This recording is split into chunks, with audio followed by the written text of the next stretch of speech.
हाँ जी, I hope ये पिछली वाली स्लाइड आपको अच्छी तरह समझ आ गई। इस वाली स्लाइड में बड़ा कॉन्सेप्ट आता है, हाँ भाई, 19th सेंचुरी का। ये 19th सेंचुरी में क्या राज छुपे हैं, आपको इस स्लाइड के पढ़ने के बाद आपको सारे राज समझ आ जाएंगे। ठीक है, तो इस स्लाइड की मेन हेडिंग क्या है? 19th century. हमारा चैप्टर का नाम है ना print culture and modern world. अब हम मॉडर्न वर्ल्ड की तरफ बढ़ रहे हैं। हाँ भाई, प्रिंटिंग ने मॉडर्न वर्ल्ड में क्या क्या तरक्कियां की, ठीक है, और किन किन चीजों को प्रभावित किया। ठीक है, थोड़ा सा समझ आ गया। तो स्टार्टिंग होती है इन 19th सेंचुरी। 19th सेंचुरी की अगर बात करें तो लिटरेसी रेट क्या थी? अप हो गई थी। अब लिटरेसी रेट का मतलब क्या होता है? पढ़े लिखे लोगों की जो रेट होती है समाज में। ठीक है, फॉर एग्जांपल अगर एक देश है जहां पर 50 लोग पढ़े लिखे हैं और एक देश है जहां पर सभी लोग पढ़े लिखे हैं, तो लिटरेसी रेट किसकी ज्यादा होगी? जहां पर सबसे ज्यादा लोग पढ़े लिखे हैं। ठीक है, यूरोप में किसकी थी लिटरेसी रेट? बढ़ रही थी। ठीक है, क्यों? क्योंकि प्रिंट टेक्नोलॉजी ने होने पड़ा ना पीछे, सारा कुछ बदल दिया। ठीक है, क्या क्या बदल दिया? लोग पढ़ रहे हैं, बुक्स पढ़ रहे हैं, लिख रहे हैं, लोगों को प्रभावित कर रहे हैं, लोगों को गाइड कर रहे हैं। ठीक है, तो इसका रिजल्ट क्या हुआ 19th सेंचुरी में जब लिटरेसी रेट बढ़ गई थी? इट्स रिजल्ट, रिजल्ट में क्या देखते हैं हम? Large number of new readers among. अब पता है क्या है? बहुत सारे नए रीडर आ गए, नए कैटेगरी के रीडर्स आ गए। कौन कौन से? चिल्ड्रन से रिलेटेड, वुमेन से रिलेटेड एंड वर्कर से रिलेटेड। जो प्रिंट टेक्नोलॉजी ने या बुक्स ने इनकी लाइफ के ऊपर क्या प्रभाव डाला, इसी स्लाइड में ये तीनों के बारे में डिस्कस करेंगे। किसके बारे में? एक तो चिल्ड्रन, एक वुमेन और एक वर्कर्स की लाइफ में। ठीक है, स्टार्ट करते हैं विद चिल्ड्रंस। चिल्ड्रन की लाइफ में प्रिंट ने, बुक्स ने क्या योगदान दिया? ठीक है, तो सबसे पहली बात है इसकी production of school text books.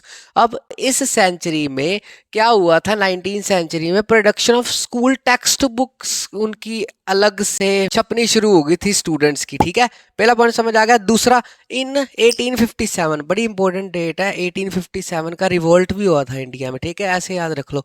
1857 में क्या हुआ था? फर्स्ट चिल्ड्रन प्रेस लगी थी। चिल्ड्रन प्रेस मतलब जहां पर सिर्फ चिल्ड्रन का मटेरियल लगेगा। ठीक है, बनेगा, सॉरी, कहां पर? फ्रांस में। फ्रांस में चिल्ड्रन प्रेस लगी थी। कहाँ? कब? 1857 को, जहां पर सारा चिल्ड्रन के रिलेटेड मटेरियल बुक्स छपती थी। ठीक है, अब इसमें क्या होता था? Publish new and old fairy tales. इसमें ना नई और पुरानी तरीके की जो परियों की कहानी होती है। ठीक है, अब ऐसा तो है नहीं चिल्ड्रन थीसिस पढ़ेगा या फ्रेंच रेवोल्यूशन पढ़ेगा या कोई और चीजें पढ़ेगा, वो तो परियों की कहानियां पढ़ेंगे ना बच्चे। तो पब्लिश न्यू भी और ओल्ड, नई तरीके से और ओल्ड तरीके से जो कहानियां होती हैं वो छोटी छोटी बुक्स में बड़े अच्छे तरीके से पेश कर की जाती थी इस सेंचुरी में। ठीक है, यहां तक समझ आ गया। अगला एक पर्सन का नाम याद रखना है, अबाउट ग्रिम ब्रदर्स। इसका रिलेशनशिप किसके देश के साथ है? जर्मनी में। इन्होंने क्या किया था? इनका बड़ा योगदान था। क्या योगदान था? कंपाइलिंग ट्रेडिशनल फोक टेल्स उन्होंने कंपाइल किया। कंपाइल मतलब इकट्ठा किया। उन्होंने जगह जगह जाके लोगों से फोक टेल्स, कहानियां वगैरह जो होती हैं अपने एरियाज की बच्चों के लिए, उन्होंने इकट्ठी की। ठीक है, फ्रॉम पीजेंट्स। कहाँ से इकट्ठी की? आसपास के पीजेंट से, मतलब किसानों से इकट्ठी सुनी, उन वहां पर उनकी बुक में, अपनी बुक में छाप दी। ठीक है, एंड पब्लिश इन, कब पब्लिश की? 1812। 1812 में उन्होंने क्या किया? आपको आ सकता है, ग्रिम ब्रदर्स, ठीक है, जर्मनी के रहने वाले थे, और उन्होंने क्या किया था? कंपाइल किया था सभी ट्रेडिशनल जो रीति रिवाज के अकॉर्डिंग जो फोक टेल्स होती हैं, कहानियां वगैरह होती हैं बच्चों की, तो उनको बुक्स में मोतियों की तरह पिरोया और उनको बच्चों के लिए छापा। ठीक है, यहां तक स्टोरी समझ आ गई। अगला नोट करनी है एक बात। ठीक है, unsuitable and vulgar were not publish for children. अब इस बात का बड़ा खास ध्यान रखा जाता था, जब भी कोई भी चिल्ड्रन से रिलेटेड बुक छापनी है उस टाइम में, तो उसमें अनसूटेबल, जो बच्चों के लिए सूटेबल नहीं है, वो नहीं छापा जाता था उसमें। और वल्गर मतलब कोई भी बुरी पिक्चर नहीं छापी जाती थी, या आप समझ रहे हो ना वल्गैरिटी क्या होती है? कोई बुरी चीज नहीं छापी जाती थी ताकि बच्चों के ऊपर बुरा प्रभाव ना पड़े। आई होप चिल्ड्रन वाला कॉन्सेप्ट 19th सेंचुरी का आपको अच्छी तरह समझ आ। अब अगला कॉन्सेप्ट करते हैं वर्कर्स।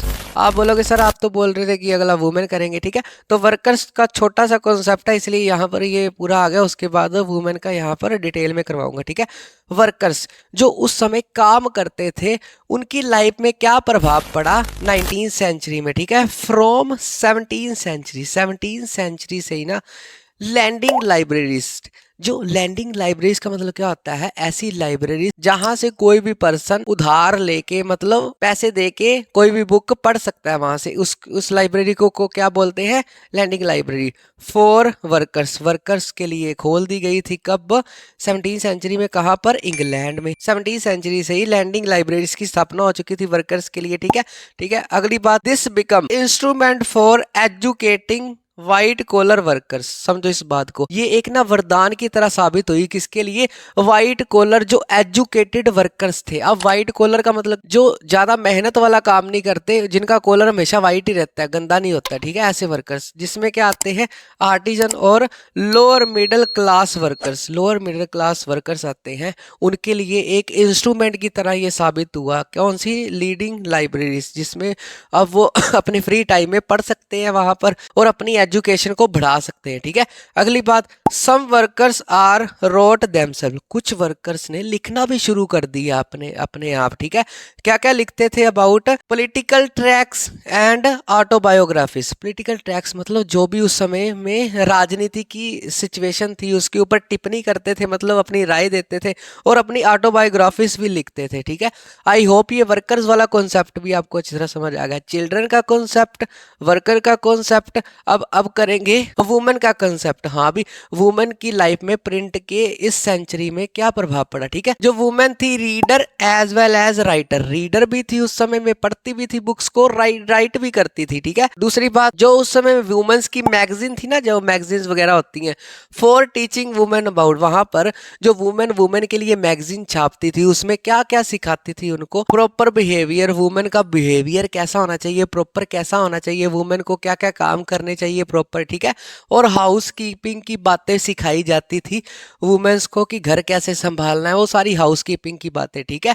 दूसरी बात, कुछ वुमेन नॉवलिस्ट भी थी, वुमेन नॉवलिस्ट, लाइक नॉवलिस्ट मतलब जो नॉवेल्स वगैरह लिखती थी, ठीक है। और उन्होंने क्या किया था, वुमेन की सिचुएशन को बड़ा सुधारा था। कौन कौन से 3 नाम याद रखने हैं जो वुमेन नॉवलिस्ट थी, जिन्होंने वुमेन को एम्पावर दी, मतलब वुमेन की सिचुएशन को सुधारने की कोशिश की। पहली राइटर है जेन एस्टन, ठीक है, जेन एस्टन। दूसरी है द ब्रॉन्टिन सिस्टर्स, ठीक है, एज इट इज नाम याद रखनी है, ये नॉवलिस्ट है, ठीक है। And last one is George Eliot, ठीक है। ये तीनों वुमेन ने वुमेन की अलग ही इमेज को पेश किया, ठीक है। अब पता है क्या, मैं मान लो किसी की इंट्रोडक्शन दूं, वो बोल दूं हाँ भी ये बड़ा नालायक बच्चा है, पढ़ता नहीं है, तो आपका माइंड उसकी तरफ सेट हो जाएगा ना, हाँ भी नालायक है ये सर बोल रहे हैं। तो अगर मैं तुम लोगों को बोलूं हाँ भी वही बच्चा बड़ा इंटेलिजेंट है, बड़ा ज़्यादा पढ़ता है, तो जैसे मैं बताऊंगा वैसी उसकी इमेज बनती है। वैसे ही जिन्होंने इन 3 नॉवलिस्ट ने वुमेन की सिचुएशन को बड़ा सुधारा, बड़ा अच्छा पेश किया, ठीक है। इन्होंने क्या किया, all defining new types of women. इन सभी ने अपने नॉवेल्स में एक अलग ही प्रकार की वुमेन को पेश किया, ठीक है। पहले वुमेन्स को क्या समझा जाता था, हाँ भी अच्छा प्रॉपर बिहेवियर होना चाहिए, इनका हाउसकीपिंग अच्छी होनी चाहिए, पर इन्होंने चेंज किया। क्या चेंज किया, पर्सन विद विल्स, ठीक है। ऐसी पर्सन, वुमेन को एक ऐसी पर्सन के रूप में रिप्रेजेंट किया जिसकी बड़ी अच्छी विल पावर थी, ठीक है। स्ट्रेंथ, उनमें बड़ी स्ट्रेंथ होती है, ठीक है। एंड डिटर्मिनेशन, बड़ा पक्का डिटर्मिनेशन होता है, मतलब हौसला पक्का होता है, जिसको वो चाहती है वो पाके ही रहती है, ठीक है। आई होप चिल्ड्रन का वर्कर्स फुल चैप्टर ट्रिक्स के साथ देखने के लिए डिस्क्रिप्शन बॉक्स में लिंक पे क्लिक करें